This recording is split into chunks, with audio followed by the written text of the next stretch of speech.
Адамдын көзү тийгенде өз ыктыяры менен билип жасайбы? Суроо. Шейх рахмаулла жооп берип атат. Ал айн тахруджу би гайри ихтияри минал айн ва би ихтияри минху. Көз тийгенде ошо эки түрлүүтүн кээде адамдын ыктыяры менен дагы болот, кээде ыктыяры жок деле.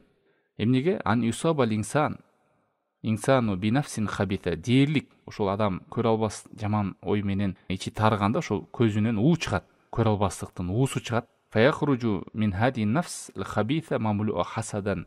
Мына ушул көрө албастык күчөгөн сайын ошол караганда көз ошол тиет, кайдимки жанагы жанын оогу баргандай. А кээ бир учурда көрө албастык кылбаса деле тийип кетиши мүмкүн, ыктыяры жок деле. А кээ бирлер бар экен, атайлап ошондой жамандык тилеп, жаман карап көзү менен ичтарлык кылып, ошентип уусу күчөп көзү тийиши ыктымалы көп. Ошон үчүн сөз дуаны айтып жүрүш керек. Бул нерсенен белгилүү болот, кээ бир учурда ыктыяры менен болот экен, кээ бир учурда ыктыяры менен эмес, мындай деле карап тийип кетет.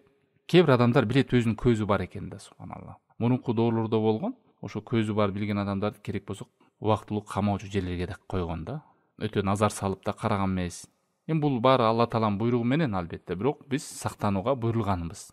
Себептерди алышыбыз керек ошон үчүн.